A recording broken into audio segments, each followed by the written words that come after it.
I can't tell the story is hilarious or heartbreaking. I think you'll decide. There's a pastor in Colorado that scammed his congregation out of $3.2 million. No, it's a heartwarming story. It was all for crypto. He made a coin. And he passed it off to his congregation, saying that the Lord wanted to bless them. And then they invested. And then he's now been caught and is being charged with fraud.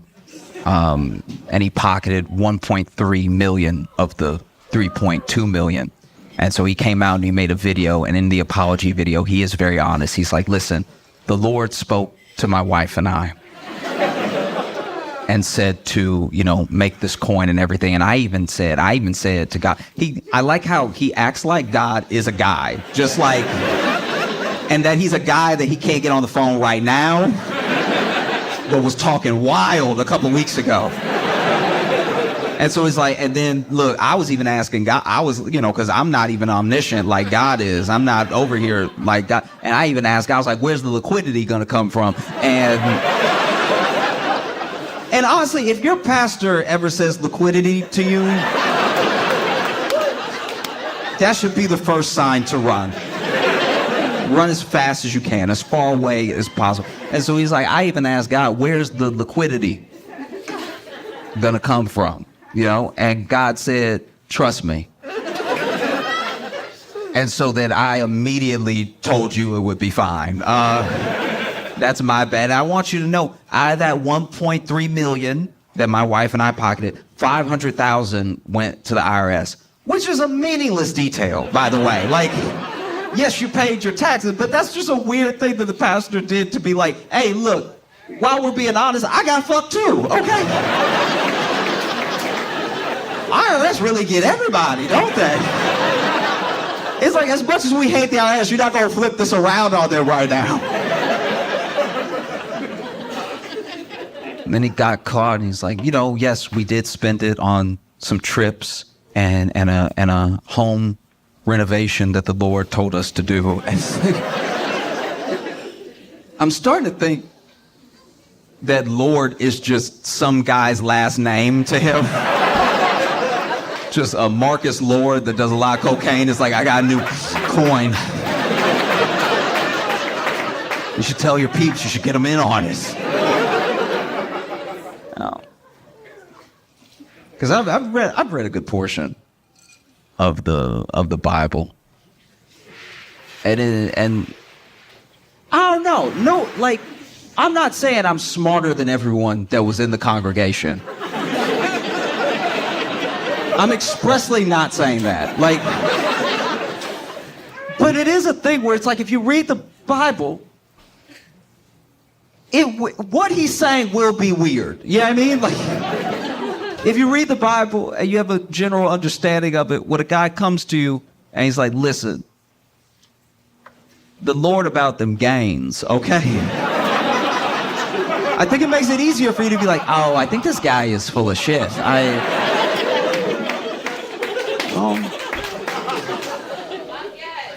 Thank you. But that's a scary thing, though, is that, like, there's a blurred line now, blurred almost to the point of being indistinguishable between, like, pastors and influencers. You know what I mean? Like a pastor used to be, at least where I come from, a pastor used to at least be poor. You know what I mean? When a pastor is poor, they're very easy to believe. Because you see how poor they are, and they're like, oh, you really about that life. Do you know what I mean? Like, it's like a poor pastor is like it's like a gang member that has been shot a few times, where you can see the lumps. And you're like, oh, you're really dangerous, okay. A pastor that's poor makes a more convincing argument. Because even when you try to check their work, you're like, if nothing else, even if they are absolutely out of their mind, they at least believe this because they're willing to dedicate their whole life to, and to it exactly, to it only, right? To whatever mission they feel like God has led them to. They're willing to focus solely on that to the point of being completely removed from the world, right? So any worldly thing doesn't affect them. They have no interest in it. They're only focused on whatever the thing is. Maybe it's helping people. Maybe it's spreading the word. Maybe it's knocking on doors at 6 a.m. or whatever they feel led to do. And then a rich pastor has a more alluring argument. Because a rich pastor rolls up in a Rolls Royce in a $10,000 suit with a $200,000 watch and a pinky ring. Like, the amount of pastors dressing like pimps needs to be talked about.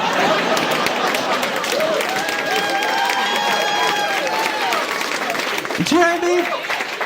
It's like there's too many wires crossing with, like, I'll see a pastor dressed fully like Don Bishop Juan, and I'll be like, oh, yes, you are pimping your congregation. Yes, I get it. Wow. And in their faces too, you're brazen with it because you dress rich in front of them and they're poor to make you rich. And wow, that is ballsy. Maybe you do have God's protection. That's crazy that you're going to do that in their face. And then you tell them what you buy. If you see these televangelists, they tell the people what they bought with the money that they said was going to missions and to... Because when the plate is getting passed around, it's so that we can help the poor and that we can spread the word and that we can, sort of build up the church to have things for you as a community. One of the only reasons to have church is for a community. It doesn't even have to be fully like-minded people. It could just be people that you feel like safe and in communion with. And so, yes, sometimes everybody pulls their money together and then they're like, what would be great is a rec center for the kids. And then a church will put all their money into building a building that could be a rec center for the kids so that they don't get in trouble. There are lots of things and ways that churches spend money that I do think are good. And so when I see like a mega church's facilities, I'm not immediately skeptical. It's when I see the person and he's dressed so much like a pimp. Like, I cannot stress this enough. It is full pimp outfit. Like, it's to the point of tacky. Like, we're not even talking about just because he has a suit. I'm talking about he has like, they are all stopping short of a cane. Like,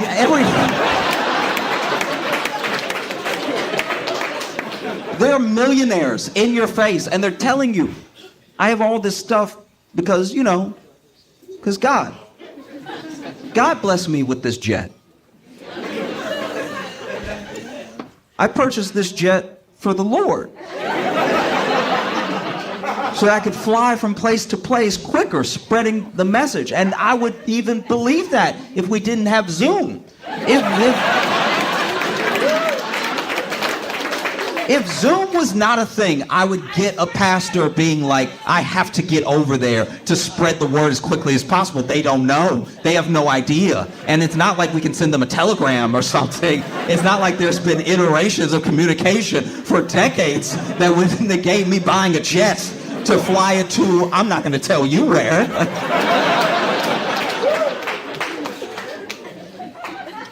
Like, how did we get here? And look, it is probably,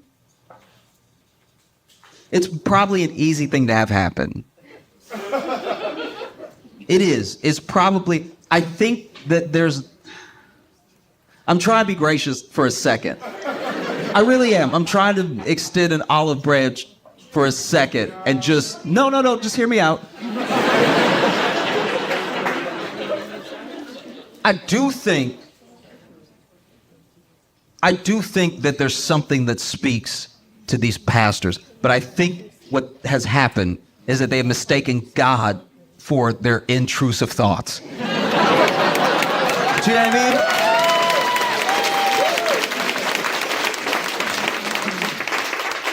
mean? Because I don't know all of you, and I don't know, exactly what your lives are like. I don't know if you grew up with religious or not, or what religion or anything. I'm just saying, as individuals, every single one of us here, if we were to lead a congregation and we were to pass around a jar or a plate, collection plate, anything like that, and everybody gave something because we made a compelling case that it is your job as a citizen of the world to help people that you may never meet, right? Is your actual duty as a living, breathing, empathetic individual that you have to do something if someone somewhere is hurting. You don't need to know them, and you don't need to know why they got there. That's none of your business. It's important to help someone. And then the plate gets passed around, and you make such a compelling argument that everybody puts, $1, $5, $10, or like the Bible says, 1/10 of their income to help the poor. And then church is over. Everybody leaves. And then you go to the back office where they have piled up all the money, and you do look at it and go, nigga, we rich. I mean, wow. Oh, we really cooking right now. Oh, man, I'd get the pinky with the soup. Oh. I'm not going to get the cane. That's too much, but oh. Just looking at a pile of money, a pile of envelopes with 1/10 of someone's paycheck in order for them to either spread the word of God or help people that they will never meet, build a well, do something so it matters that we were here, right? And then you see the money and it's stacked pretty high because it's a big church. And you look at all that money and it's hard not to be like, game time?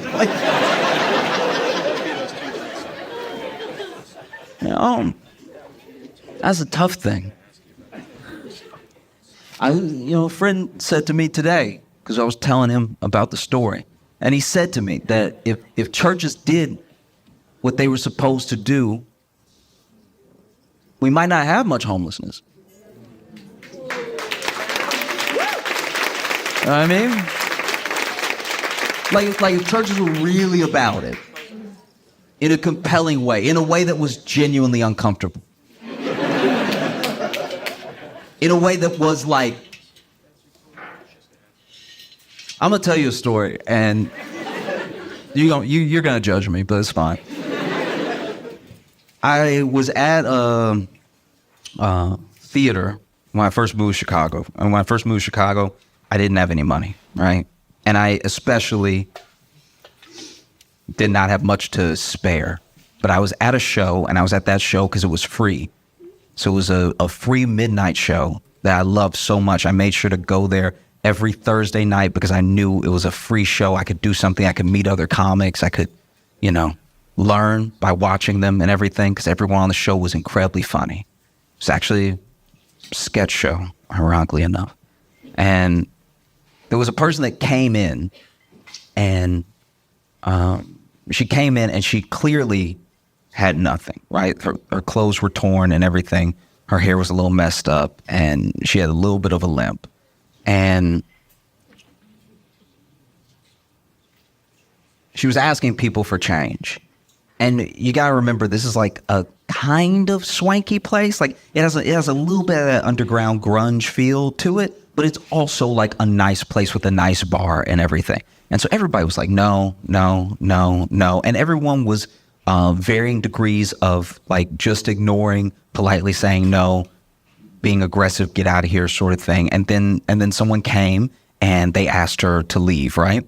And so I see all that happen. I'm sort of sitting in the back towards where the showroom is. And then this was all happening towards the front. She didn't get far in. I watch the show.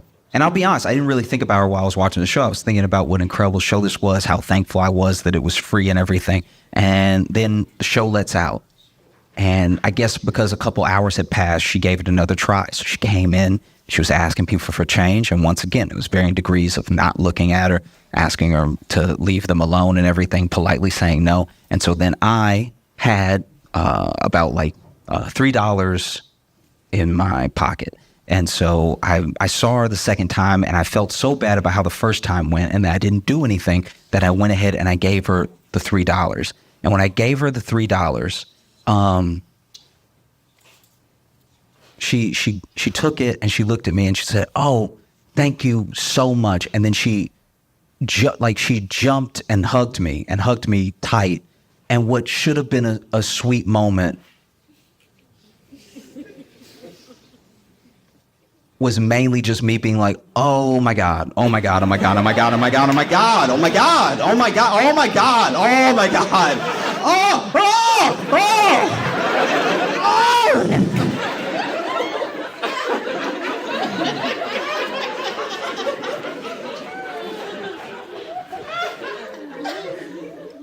And then she walked off, happy as could be, walked out of the venue. And then I was like, I gotta wash my hands, I gotta wash my hands, I gotta wash my hands, I gotta wash my hands. And I think that, you know, I look back at that and I'm not proud of that. I'm not proud of how I reacted or anything. But that does feel like what church should feel like. Like, instead of just being boring, it should be like, oh my God, oh wow, everybody really is welcome. Oh jeez. All right, cool.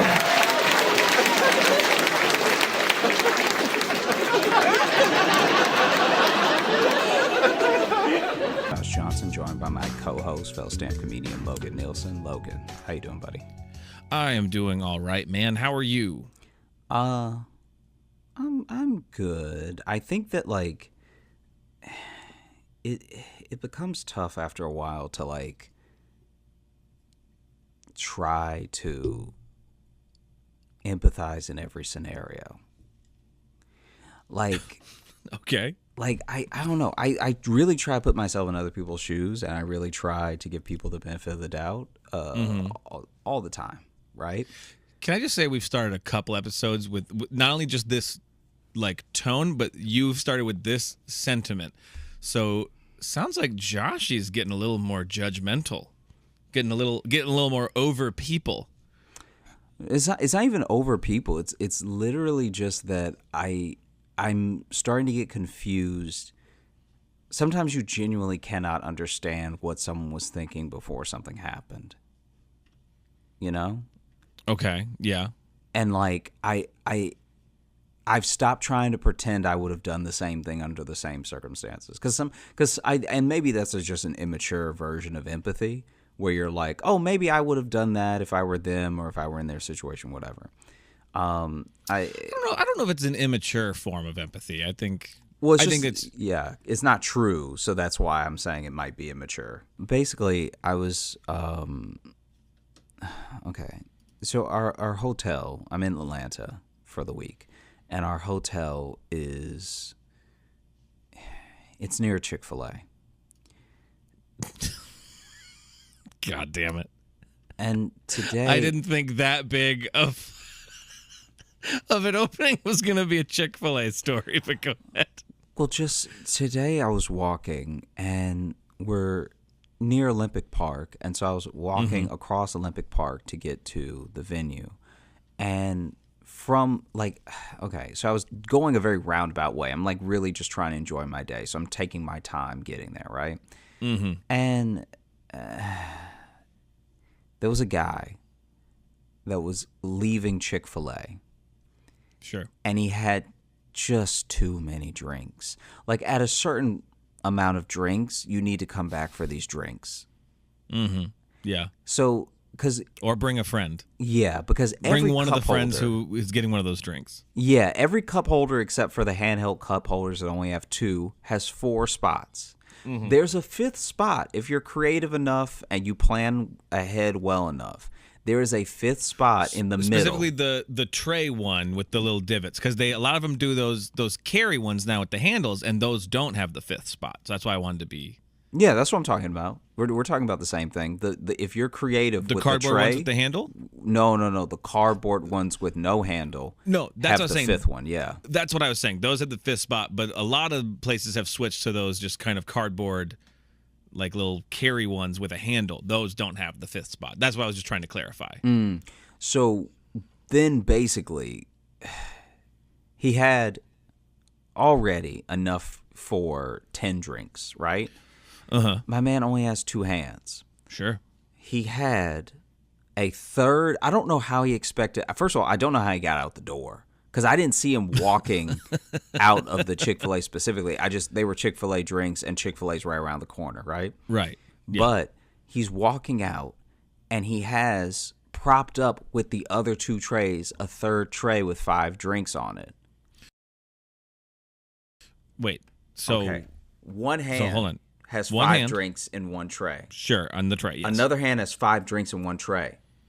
Okay. He's holding them together closely enough that they're holding up a third tray. That's insane.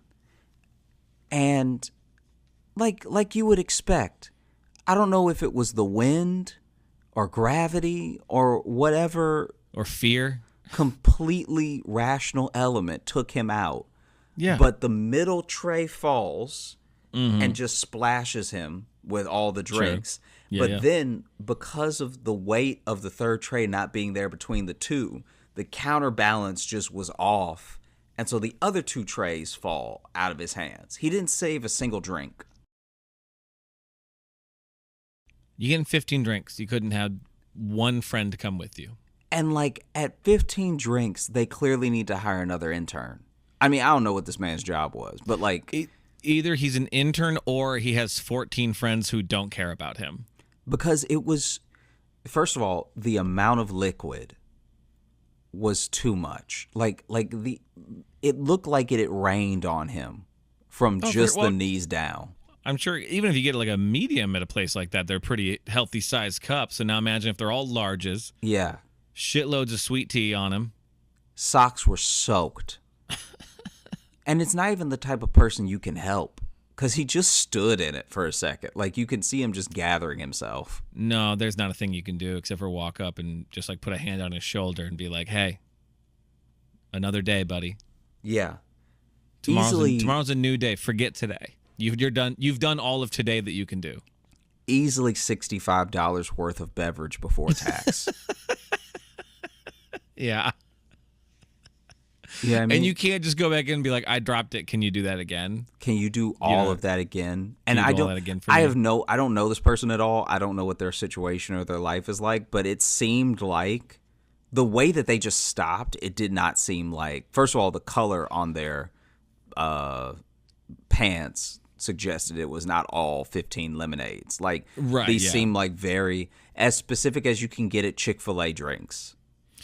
Remember how you used to go down the fountain and they used to call it a suicide? You'd get one of everybody. You'd get one of every drink, One you know? of everybody, yeah. You get one of everybody, but you go through and get one of every drink. So he's now wearing a suicide fountain drink on his shirt now. Yeah, After the suicide is a fact. very apt word for. I don't know if everyone called it that, but we used to call it that when I've heard of that before. we were kids. Okay. It's a fucked up term, but that's what we called it when we were kids. I feel like there's only so much a person can like reasonably be asked to do and like even ask of yourself. And that's why I was like in life, I used to be the person to be like, that poor guy just fighting to get his 15 drinks wherever he needed to get them. But knowing how the world is and knowing that he is probably also staying at the same hotel as me, which means he's next to the Chick-fil-A, which means someone probably sent him to just get all the drinks Right. and not even hold a door open. Right, yeah. I'm like, at a certain point, bro, you got to stand up for yourself. Yeah. You have to be like, I have 2 hands. If I could carry 15 drinks, I wouldn't be working here. I'd be on America's Got Talent. I'd be through to the next round. Like you can't just walking around stage with trays just going, Howie? Yeah. Because you can't just let people be unreasonable and then be like, clearly, if I believe in myself, I can do this completely unreasonable thing. It's weird little things that are making you less empathetic. It's been mostly, I think, food related too. Yeah, almost always. Yeah. What is it about food situations like that make you particularly annoyed with humans and make you lose that empathy for people? You know what's gonna happen. So just move accordingly. Like you know what life is. You know what. This is a great statement coming from you, by the way. No. I'm. There's a level. At 15 drinks, you're not paying attention to life.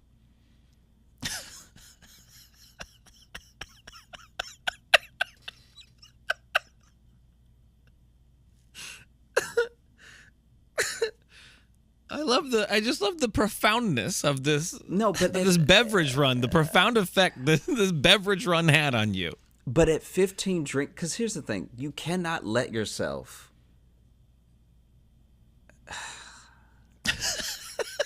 You can't let yourself become a slave to someone else's delusion, right? Right? Yeah. So if someone is like, oh, hey, go out there and bring me back 15 drinks with your bare hands, no matter how much you love them or this job or believe in them or yourself, reality is going to have a check-in with you at some point. It just feels like an unfortunate trap in how we, as a society, function. I know I asked you at the start of this episode, but you good? I'm you doing fine. all right, I don't think in life, I think I'm trying to carry 8 drinks. Like, it's a lot, but it's not crazy. That's literally what the tray's made for. For sure, yeah. I mean, I think in summation, just don't have 5 kids, I guess. I don't know what I'm even getting at, really. It's just, it felt exhausting to see 10 him. friends is enough. 10 friends is enough, I think is what you're saying. 10 friends is enough. 10 friends is enough. 10 friends already might be too many. To get drinks for, yes. Forget drinks for it, yeah. That's wild. Which actually, you gotta add you in there. So 9 friends is enough. Because you're the 10th. You're the 10th drink slot. And those 5th slots on the thing are bonus slots too. So really, let's trim it down. 7 friends is really all you need. Yeah. Yeah. There we go. Okay. Move accordingly. 7 friends. That's all you need. 3.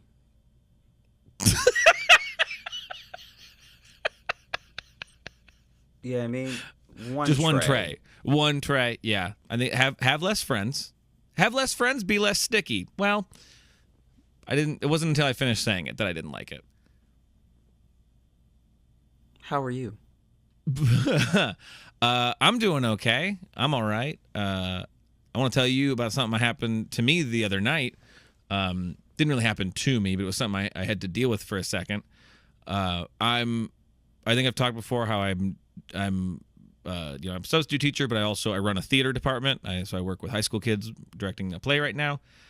We had rehearsal last night. Last night was Halloween night too, so people are out and about. Stuff's happening.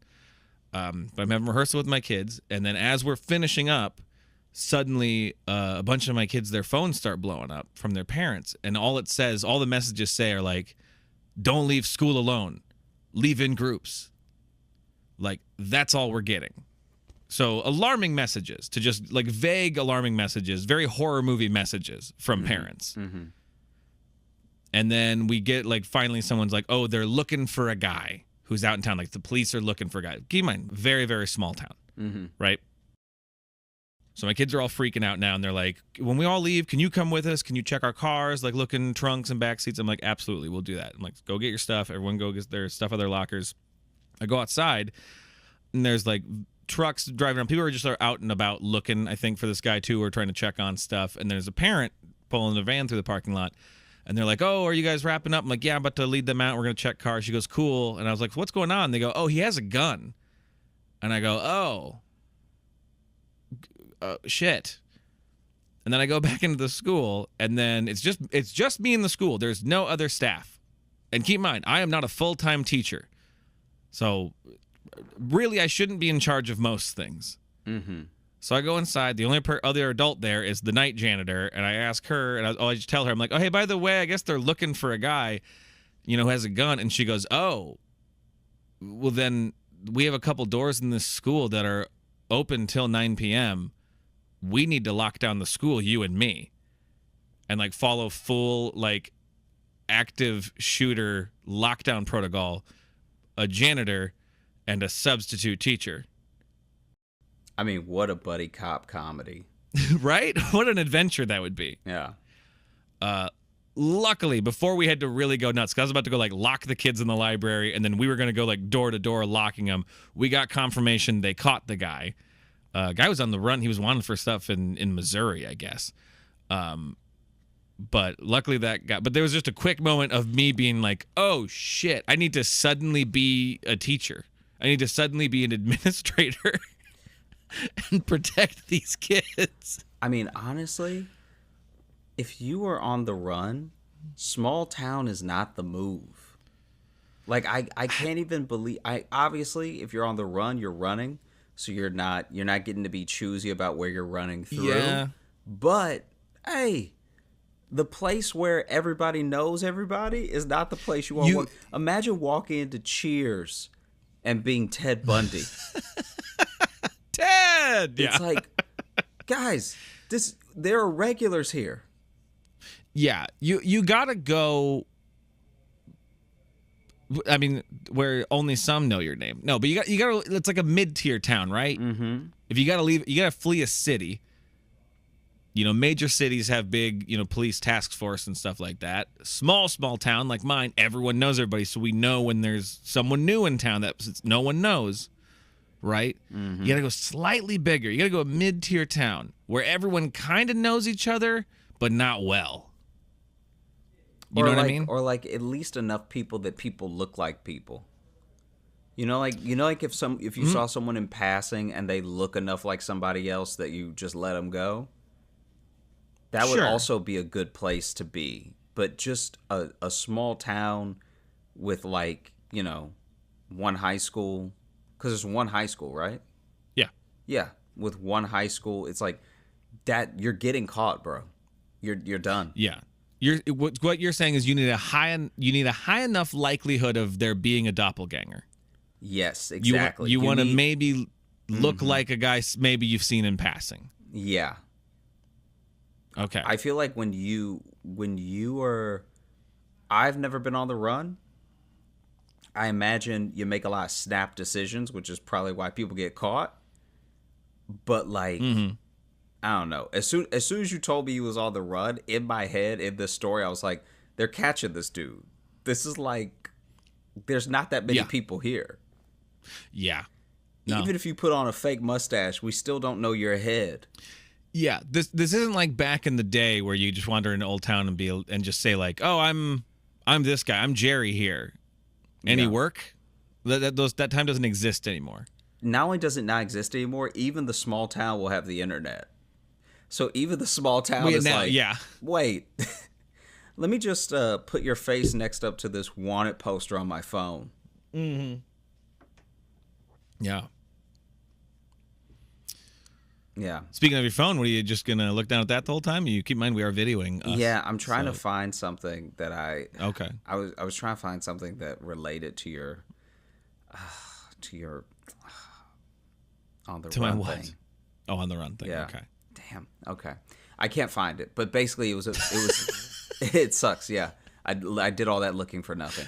Because it's hard when I start telling a story and you immediately only look down at your phone the whole time. It really makes me feel like you just don't want to hear the fucking story.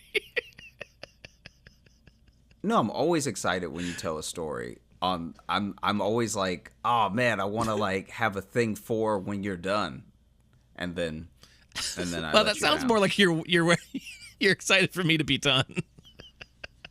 No, for when you're done. I want to like. I'm joking. I'm joking. Oh, here's the thing with when you're on the run. Like here's some like on the run tips, whatever. And then there was there's some on the run. I don't know if we should though be getting into on the run tips fully. I or guess, fuck it, let's do it. What's some on the run tips? Think of some off the top of your head. off the top of my head, don't go to a small town. We got that one. Yeah. Number one, don't small Also- town. This is another situation where not having more than 3 friends is going to help you. Less people to rat you out. Mm-hmm. Also, Move accordingly. cash is king. Cash is king. It rules everything around me. Cash will get you $1 bill, y'all. safely into many places, just nowhere to stay. Most hotels need a credit card now. Yeah. Yeah. So then there's no amount of cash. In fact, if you offer to pay extra, They're definitely not letting they'll you. be like, we can't let you in now. I mean, I think there are still hotels you probably could still get into, but you are leaving itchy. Let's put it that way. Yeah, yeah. Do you know there's still some hourly motels? Yeah. Yeah. Wow. There's a couple in Chicago, yeah. I mean, can we talk about the levels of potential filth? Like, I'm not saying they're all dirty. They don't all have to be dirty. But you're also not saying that. I'm saying, like, for an hour, you either have to have the most fit and fresh for the day cleaning, like, like I can only imagine, like, your cleaners have to be actual athletes Right. to get the rooms properly cleaned for an hourly motel. They're going and like sweeping and scrubbing like they're curlers in the Olympics. Like, Yeah, yeah. You probably got to have 2 in the room at a time so that someone's working on the bed while someone's working on the bathroom and like all that stuff. It's just chaos. Yeah. And honestly, I don't. Yeah. No, it's hourly. Anyway, if you're on the run, I suppose you'll also want to have like caps and shades for all occasions. I will say that now Caps and shades for all occasions. now you want to probably wear a mask. You know, Yeah. a mask Like a will Halloween help. mask. No. And I think that's really all you can do is not use a credit. There's too much CCTV now. Now, if you did it and they want to catch you, they're going to get you. They're gonna get you. They're gonna get you good. Yeah. Okay. So What do you our have main on the tips: list? avoid small towns. So I'm recapping yours quick. So avoid small towns. Mm-hmm. Bring cash. Hats. Hats are a plus. We'll go hats and masks. We'll just make that as one point. Okay. Hats and masks. I'd say probably, restrict your diet a little bit. Don't eat things that are going to upset you. Because you don't want to be on the run and then you got to blow up a toity. You know what I mean? Yeah, that would be funny though if like they catch you and they catch you in the toilet because you like you're on a train and it's like true catch me if you can style, but then you really got a boo boo, right? Like you. Yeah. And so then you go Yeah. to the bathroom and you over here just sitting there just like and then now you brought attention to yourself because it's like, attention to hey, yourself. why is this trade car stank? And it's like, oh, it's whoever's in Yeah. there. And Yeah, those now dogs gonna find you. you walk out and forget the hat, forget the shades. Everybody remembers you. Everybody Yep. remembers what you look like, what you wearing, because you blew up a bathroom on an Amtrak train. Yeah. Yeah. So listen, I like to eat ice cream to alleviate stress, but when you're on the run, I'd say avoid dairy. Just generally, go ahead. Avoid dairy. Avoid anything that's going to cause inflammation, right? Yeah. So then there's, okay, 1 second. This needs I'll to be look it the up right healthiest you've ever eaten in your life. I'll look when it you're up on the right run. now because now this is, I mean, people need to know the facts because there are certain foods that inflame you. Actually, I would even stay away from broccoli because if you're having any stomach issue, broccoli exacerbates it. Yes, that's true. That is true. I'd also say stay away from soy. Mm-hmm. I think that like soy and some people, there are things that there's a whole diet plan to find the foods that you're allergic to if you can't take the allergy test. And there are things that people are mildly allergic to that will never come up in a big way. Like it'll never be as bad as a peanut allergy, but you're mildly allergic, so it's going to give you like the runs or something. I would say soy, and then you already hit dairy. Then you're also going to like really, really want to keep in line with your overall bread intake, because like inflammation is also a huge factor in just generally not feeling well. Right. What even if you eat too much gluten-y stuff, you're gonna get a little sleepy. I would say go to cryotherapy, but that's just me. If you go to a cryotherapy and you go ahead and get blasted with some cold, lock out some of that inflammation.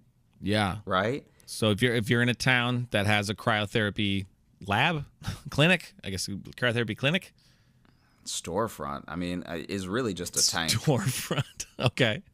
It's really not that special. It's just sort of a tank, and it's a walk-up situation as well. You really don't even need to make an appointment. All right. So a city that has an ice box, do that. Okay, so if you're gonna be on the run, let's focus on the run part of it, man. You got to be. This is gotta be the best shape you've been in your life. Yeah. Okay, take care of that body. Watch your diet.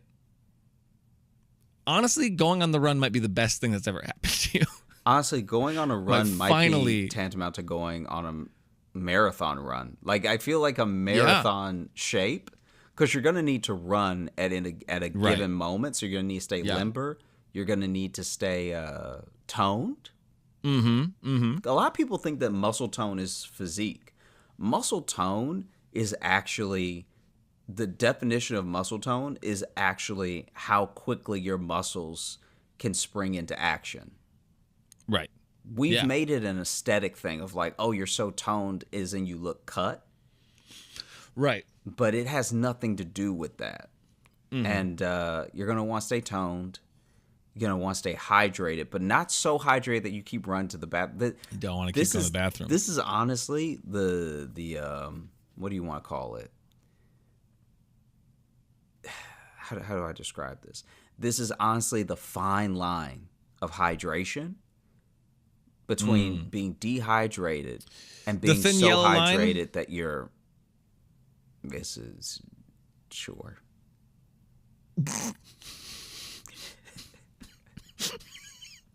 I can tell you liked it, though, actually. No. Yeah. The thin wet line. If you have to pee too much, you're going to be looking for bathrooms instead of looking out for exits. You know what I mean?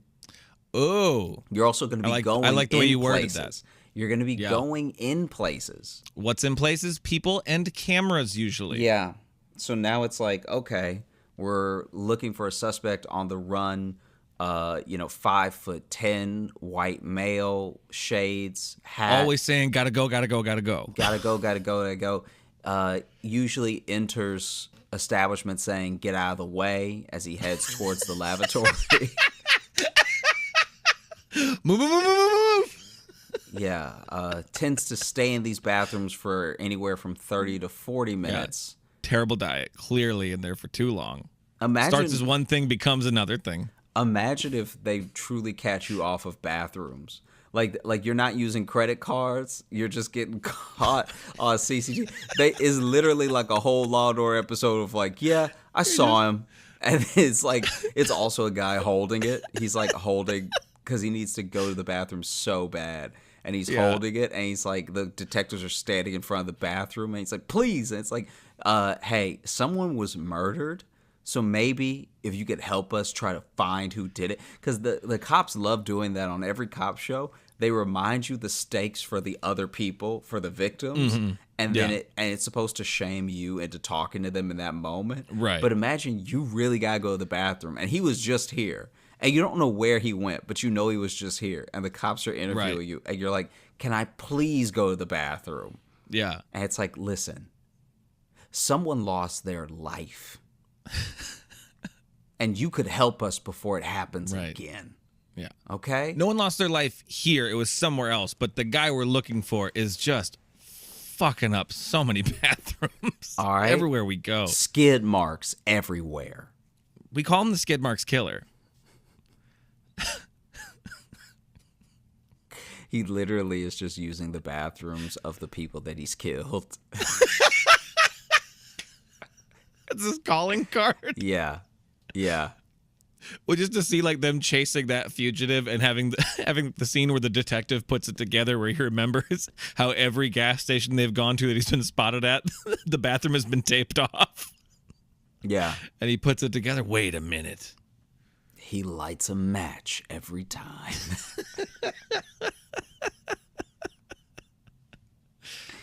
Okay, so we got manage your diet, stay hydrated, get fit if you're gonna go on the run. Yeah. Right? Yeah. Get fit if you're going to go on the run. But also, look, I think that we have to talk about, we can't talk about this thing without talking about the detective that's going to be looking for this guy. You need a grizzled detective who, like, used to have a butthole, but now he just doesn't. He lost it. Now, in a case. hold on. Well, because, you know, you always need the detective and the serial killer to be polar opposites. Every good Morgan Freeman cop movie has a serial killer that's the opposite of him. right, yeah. You really need someone who's just backed up, constipated. You really need someone who, like... Instead of like popping Tylenol or Pepto like they always do, he's just full on, just like popping laxatives, just like all the time. Nothing's happening. Yeah, yeah. I think that he's like partially because the best detectives are also people who have it in them to be serial killers, which is why they can catch them. And so I think that what you're gonna get in a story like this is you're gonna finally get someone who sees the crimes, right? Sees the murders, Right. sees the bathrooms, and is just like almost a little jealous. He wishes he could let loose like that.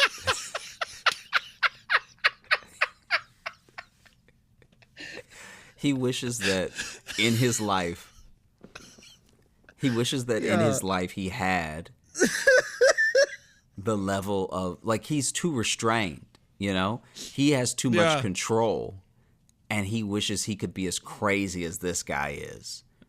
Because he can't even go. He can't even go in a public one. So if like you know, you see where this dude is like killing people and then using their bathroom. This detective, he can't even go if he's at like a baseball game, Right. and he goes to the bathroom and he really needs to like use the bathroom. He can't go because there's so many other people there. So he sees how free the killer is. Right. And there's a part of him that he'll never explain to anybody. He'll never, because he's scared of people seeing that side of him. Because once you hear from someone how much they respect or maybe even admire a killer, you're never going to look at them the same way, you know? Yeah. And so I think from... But he takes stuff the wrong way, though, because people will be like, God, Jackson, you're a real tight ass. And he's like, what'd you say to me? Yeah, yeah. So he gets in fights with other detectives. Nothing's tight down there. It's normal, and it comes out normal. Fuck you. And I got to be honest with you. I think that our man, our detective, I think he's having some issues that he knows, he's aware, going to bubble to the surface, and he honestly didn't even want to take the case. He didn't want to take the case at all. No, his captain made him take this case. I bet he was about to retire. Okay, he was about to retire early because he knows if he doesn't, it's destroying his family. His life, his personal life is falling apart. He was about to retire to the lavatory when they were like, hey, don't go in there. We have a case for you. And he was like, I can't right now. Right. And they were like, you're the only one who can do this. Yeah. And he gets to the scene of the crime, and he's honestly shocked that someone could so maliciously and brutally violate this bathroom. Like, yeah, there's a dead person there too, but like the bathroom is really what's of concern. Yeah. And it's like a really fresh dead person too. Like they're all walking in like with handkerchiefs over their mouths, but it is not because of a corpse smell at all. Yeah, this person's been dead for like 20 minutes. It's like it just happened. Yeah, It's honestly amazing they didn't catch the guy. Yeah, the bathroom, and you want to know the how you know the killer is truly unhinged. Mm-hmm. You want to know how you know that this person is like on the run, but also out of their mind, like calculated enough to kill and get away with it, but unhinged enough to know that they've left the edges of society behind. Mm-hmm. Every time they use the bathroom, they take the handle with them. To the toilet? To the toilet, yeah. They steal the toilet handle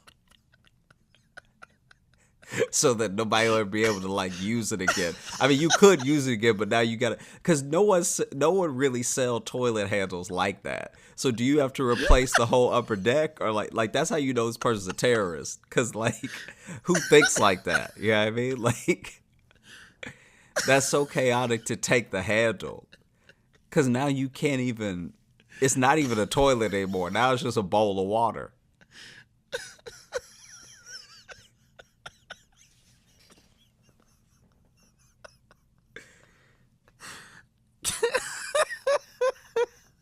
It's like unusable, truly, you know?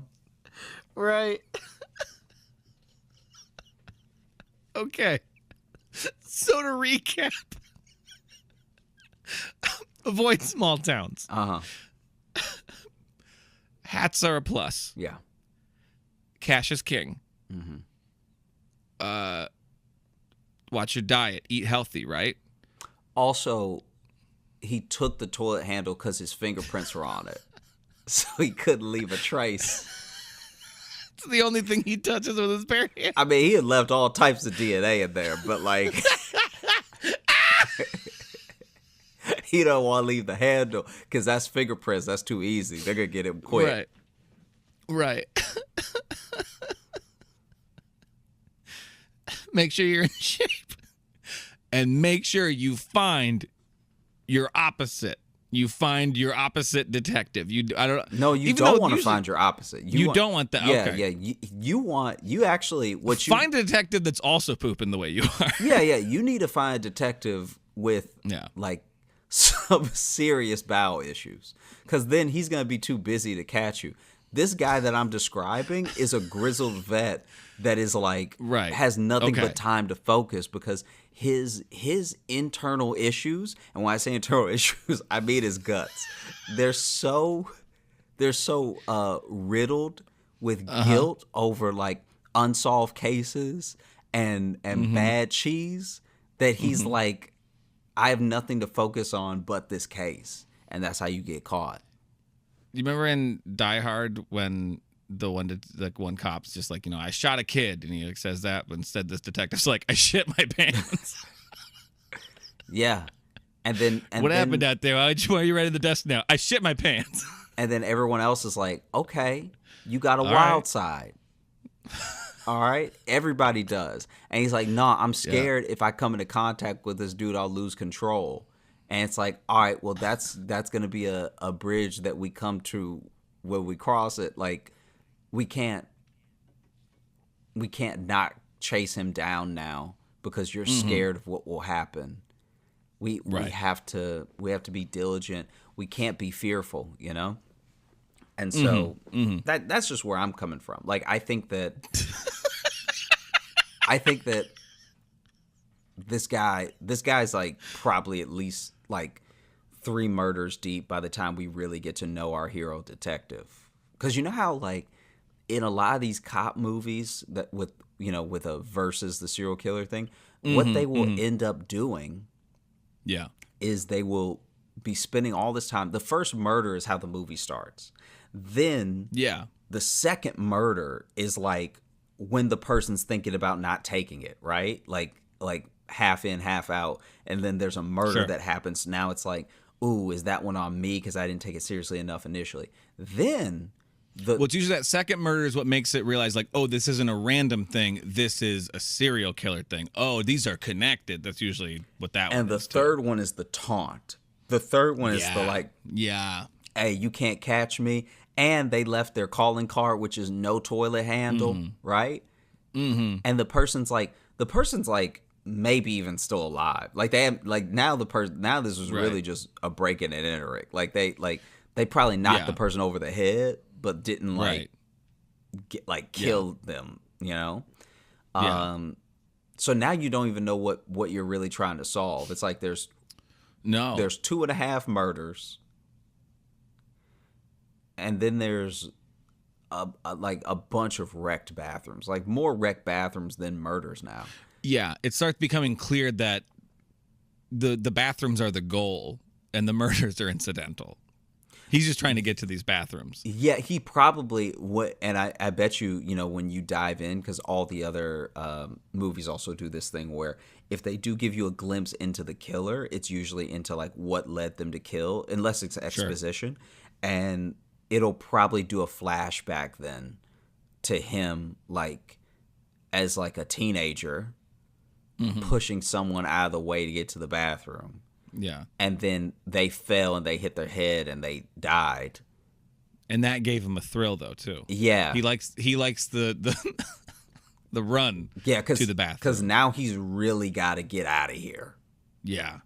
Like now he's under duress. Yeah. Which just makes him more stressed out. Which just makes him need to go to the bathroom more. Makes it more of an emergency. So now it's this adrenaline train he can't get off of. Yeah, yeah. Also loves Chipotle. That's another big problem. It's also, again, his diet's not great. He has not been taking care of himself for a long time. Not at all. Not at all. Fried Oreos? He pops them like pills. Okay. Yeah, they start piecing together in the maps. He's hitting towns that are having state fairs.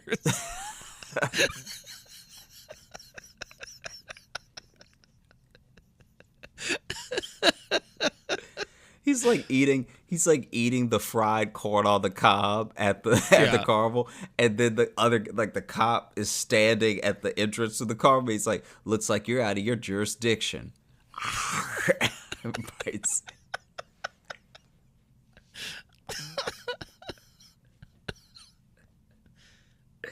He loses him in a crowd, which is like nearly impossible because my man is like pretty big. Like he's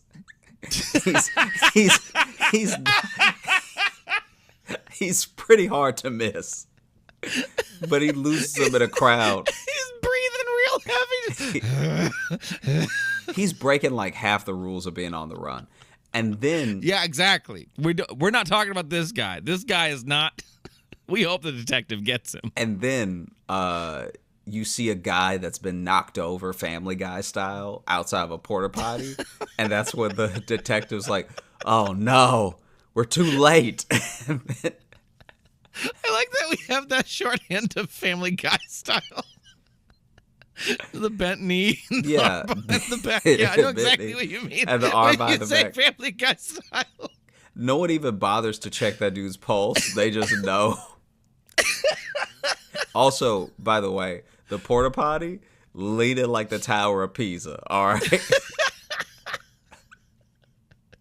There's smoke coming out of it for some reason. Yeah, that porta potty is doing the most. Oh. This is probably a good time to mention this is a later record for us than normal.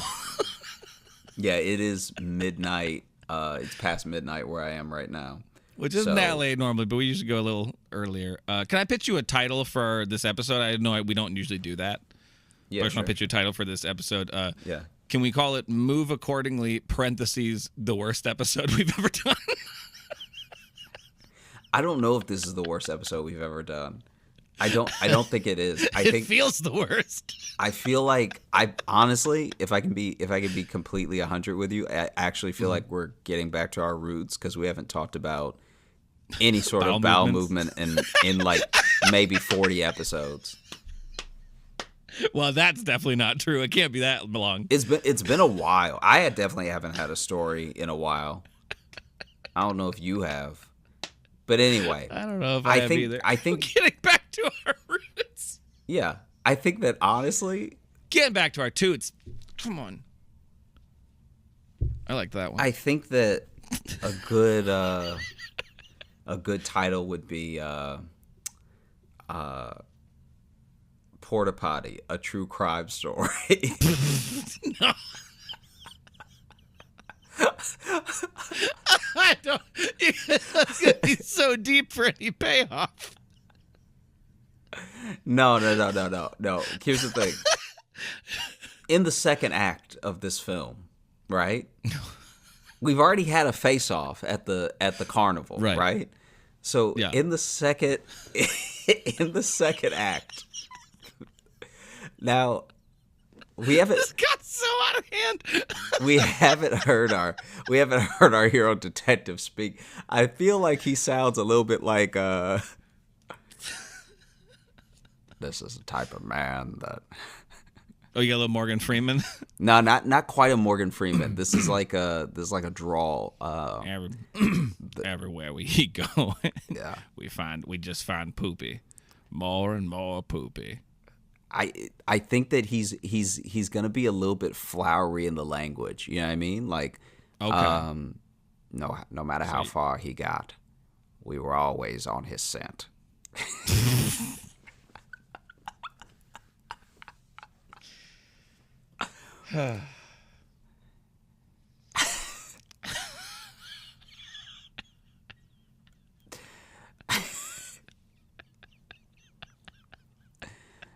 We've chased him through. Wait! Stop! Yeah. Stop making me I laugh. didn't do anything. All right. We've chased him through 3 states, 5 counties, at 6 carnivals.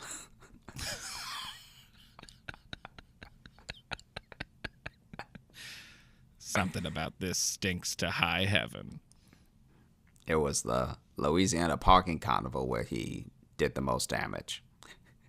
4 funnel cakes. 3 fried Oreos. 12 baskets of chicken wings. Some of those children will never smell again. And 1 ride on the tilt-a-whirl. Got everything in there shaken up nice and deadly.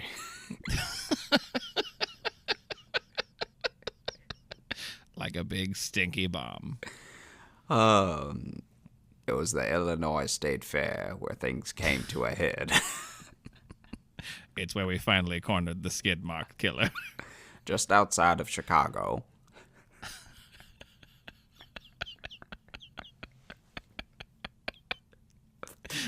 That Italian sausage did him in. He finally met his match.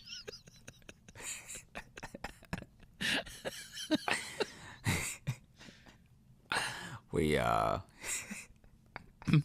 we saw wait. We saw Jesus. we saw an insulin needle in the parking lot, so we knew we weren't far.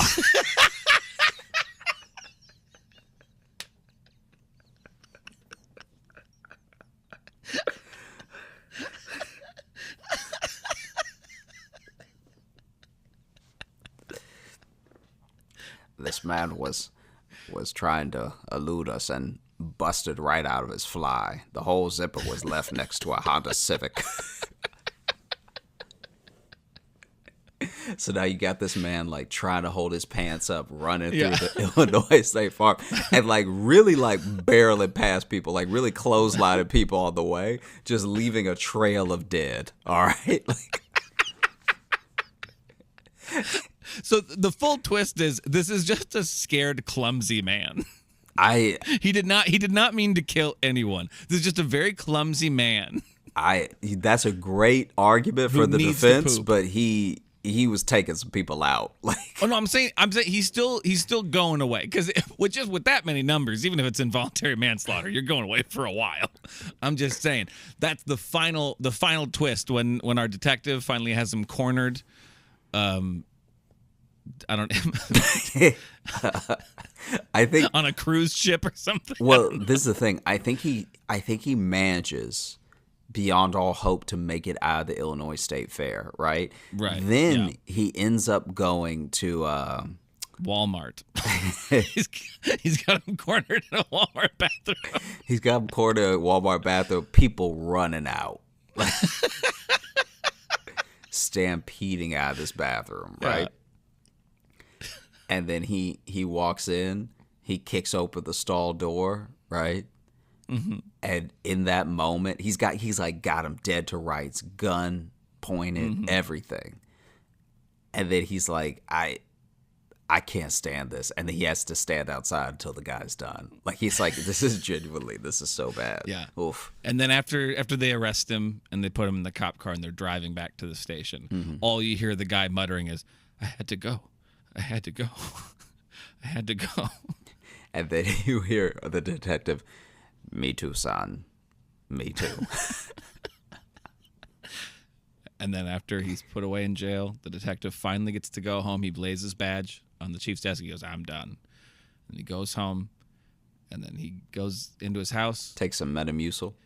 Kisses his wife. Goes and he kisses the head of his sleeping son.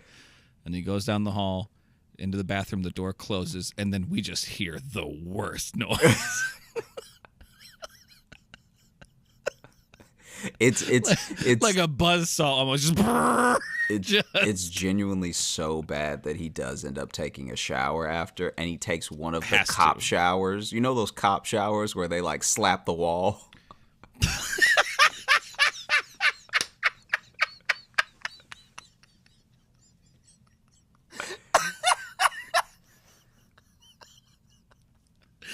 One of those cop showers where they slap the wall. You know what I'm talking about, where they just I know like what you mean. they're just like, ugh, Damn it, who are you? Yeah. why couldn't I do more? And that's the pitch we did to this studio, and they said we'd never work in this town again. To be fair, the town was Alexandria. It was my hometown, and they really don't have the funding to make a movie of this caliber, really, you know? Yeah. They also did not like the idea, but mainly also they had no budget. Yeah. Especially after that, that movie where the dance team had to save the rec center, and that was already kind of a debacle. So town never recovered. I should also point out that they weren't actually like movie producers or executives or anything. They were just like dudes we were talking to. I believe they kept saying they were parking attendants, I think is what they kept saying. Yeah. I don't know what that means, but it sounds fancy. Mm-hmm. That's a long job title, so that sounds fancy. So I assume they'd have some sort of authority. A lot of letters. A lot of letters in that title. CEO is only 3 letters. That's only 3. That's a chump. That's chump level of letters. Yeah. Parking attendant? Shit, that's basically God. Pretty sure it's Dant. Which is only 3 letters. Parking attendant. Intendant, you believe? Mm-hmm. Well, it's us. So it's French. Well, we've lost the plot here.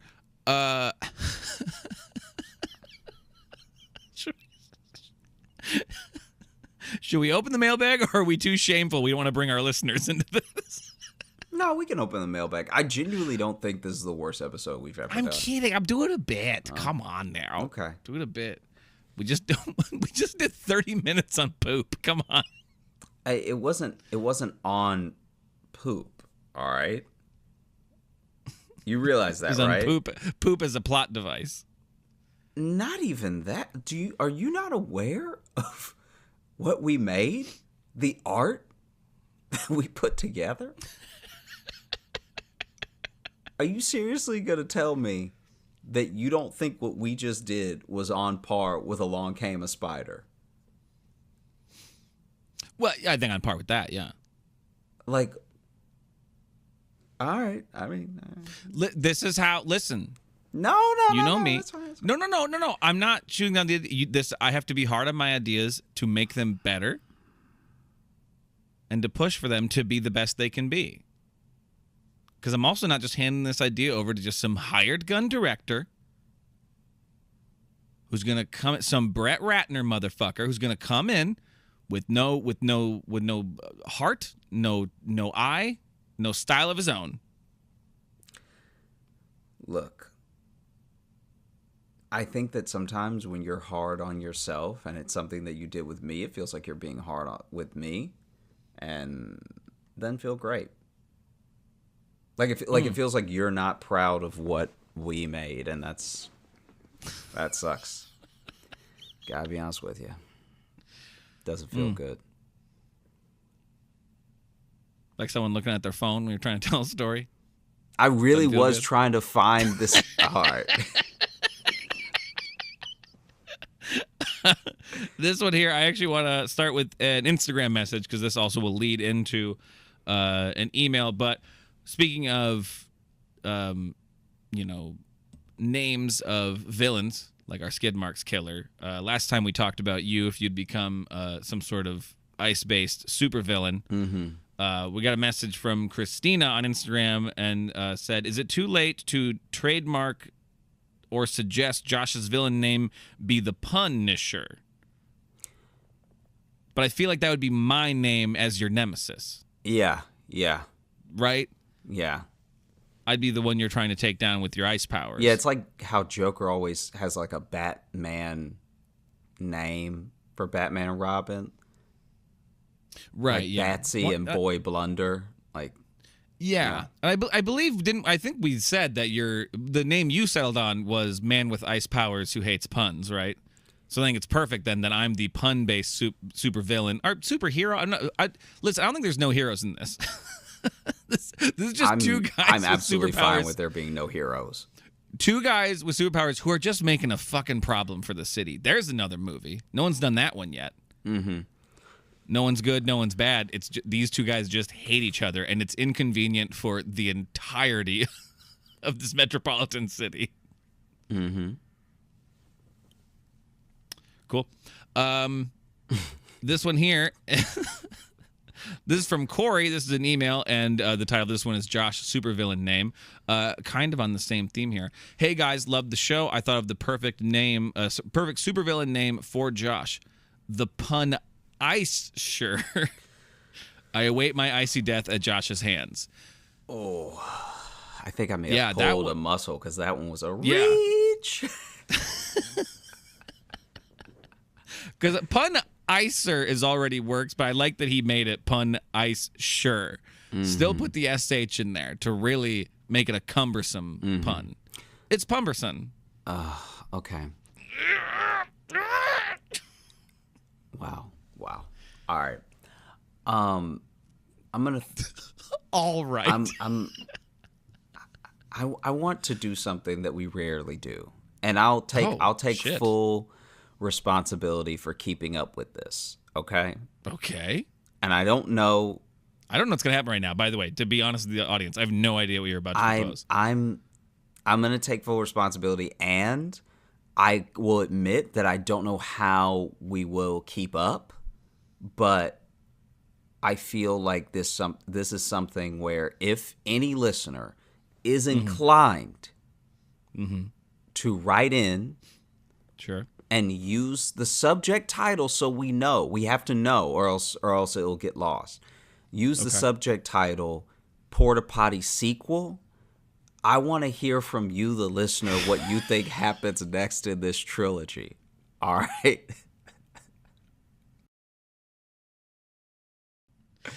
What do you think happens to our cop?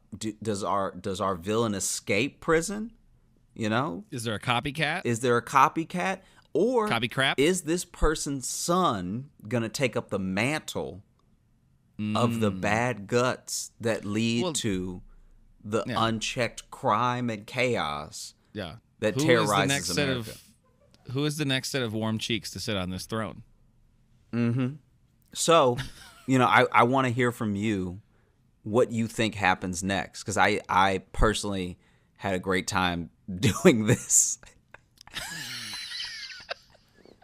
I think it's very funny. I think it's a good time. And I'll even extend an olive branch and apologize to anybody who didn't like it. This is not what the show is going to become. Even I may just read them for me. Who knows? But if I could have a request to keep these outlines fairly succinct. Don't because we get some long ass emails, and I'm worried I'm going to get like a full script treatment. Yeah. For this Just sequel. remember that what you send us will not get made. It will not get made. And if I get bored, I'm going to stop reading it. I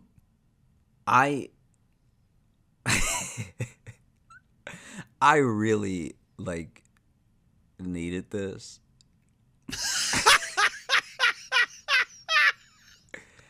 And so once again, I hope that even if this was Much not like our killer, Josh had to expel some demons. I really hope that even if this is not your thing, you enjoyed it, because it's all in good fun. Yes, I also had a great time. I was just goofing. I was goofing, Josh, like I do on the show. And you were on brand and hating my goofing. But But I'm telling you now, this is not what the show will become. But I do want to revisit it at some point. So your wrap-up thoughts are, I'm sorry, we won't do it again, but we're definitely going to do it again. Yeah. Perfect. I love that. I think that's a great. I feel like that's very reasonable. I think it's reasonable. Yeah. You know, we do this every week. Uh-huh. Who knows? Who knows what stories need to be told? Yeah. Yeah.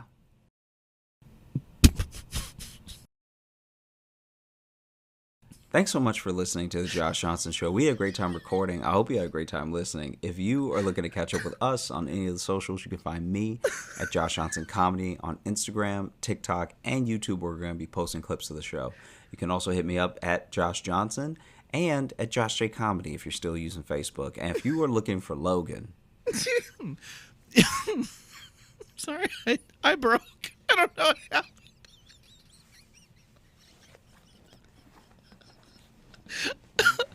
It was just you going, yeah. It's just like you had just come down from a weird high. You can follow me on Instagram at Logan M. Nielsen. And if you want to get into the mailbag and send us your proposed sequels to Porta Potty, A True Crime Story, you can email us, joshjohnsonshow@gmail.com. You can also leave us a 5-star review on Apple Podcasts. Also, if you want bonus content, like a potential trailer we'll put out for Porta Potty. That's probably not going to happen. But we have a bunch of special content on Patreon, patreon.com/Josh Johnson Show. We have bonus podcasts there. We have video content. We have replays of our virtual live shows that we do every month. We'll probably be announcing our one for November pretty soon. I don't think we've scheduled it as of this recording yet, but keep an eye out for that. We do have some live shows coming up. We will be in Minneapolis at Acme Comedy Club November, what is that, the 14th or something? 17th. Yeah, 17th through the 19th. Yeah. 17th or 19th. We'll be there for that. I'm very excited about that.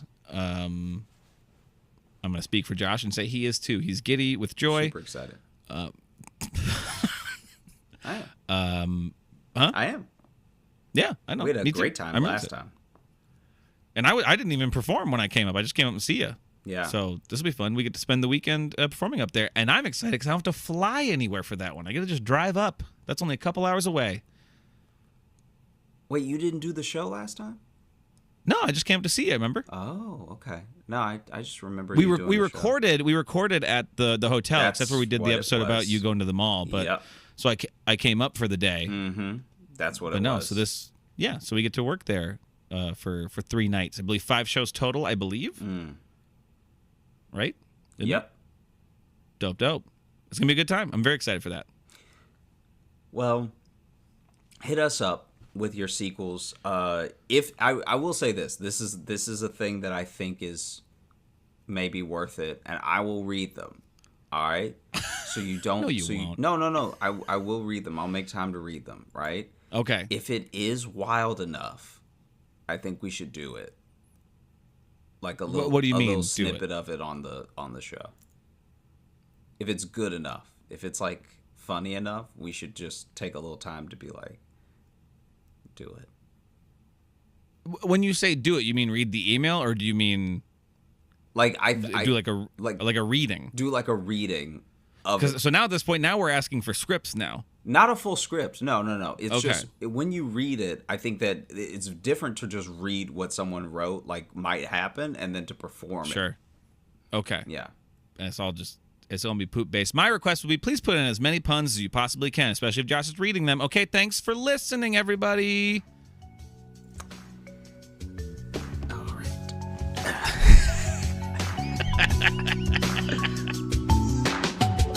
Hey, thanks so much for watching. Please like and subscribe. It really supports the channel. Hit the bell notification because apparently it's the only way YouTube will tell you that something happened. And just tell a friend. That's the biggest thing you could do. Just tell one person in your life that you like, maybe you don't like, that this video happened to you. We release the podcast every Thursday on all the podcast apps, so you should find us there and subscribe on those and comment and leave reviews and whatever on all of them. And also, if you want bonus stuff, you can join our Patreon, patreon.com/Josh Johnson Show. We have bonus podcasts and videos and stuff there, and we'd love to see you